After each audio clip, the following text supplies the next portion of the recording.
T20 world cup के लिए 4 टीमें पक्की हो चुकी है। ग्रुप ए से भारत और अफगानिस्तान, ग्रुप बी से साउथ अफ्रीका और इंग्लैंड, जिसमें पहला सेमीफाइनल मुकाबला खेला जाएगा अफगानिस्तान और साउथ अफ्रीका के बीच में।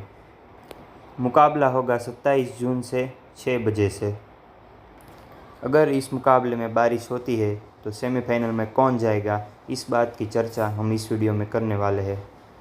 तो पहले सेमीफाइनल के मैच के लिए आईसीसी ने रिज़र्व डे रखा हुआ है, लेकिन दूसरे सेमीफाइनल मैच के लिए कोई रिज़र्व डे नहीं रखा हुआ है। अगर 27 तारीख को बारिश के कारण मैच नहीं होता है तो मैच रिज़र्व डे पर जाएगा। अगर रिज़र्व डे पर भी बारिश आए और कोई भी खेल आगे ना बढ़ पाए तो मैच सुपर ओवर में जाएगा। लेकिन बरसात के कारण अगर सुपर ओवर भी ना हो सके तो मैच का नतीजा पॉइंट्स टेबल पर से निकाला जाएगा। इस तरह अगर मैच रद्द होता है तो ग्रुप की टॉप की टीमें फाइनल में पहुंचेगी।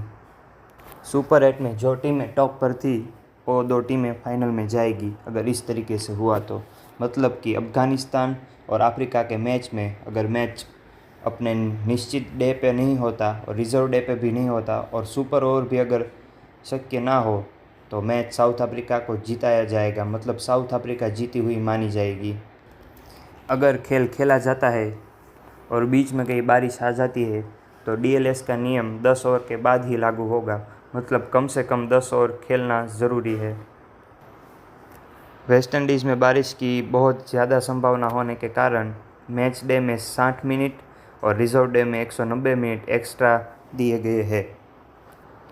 अगर इस एक्स्ट्रा मिनट के बाद भी अगर मैच नहीं होता तो ग्रुप की टॉप की टीमें फाइनल के लिए क्वालिफाई करेगी, मतलब ग्रुप ए से भारत और ग्रुप बी से साउथ अफ्रीका।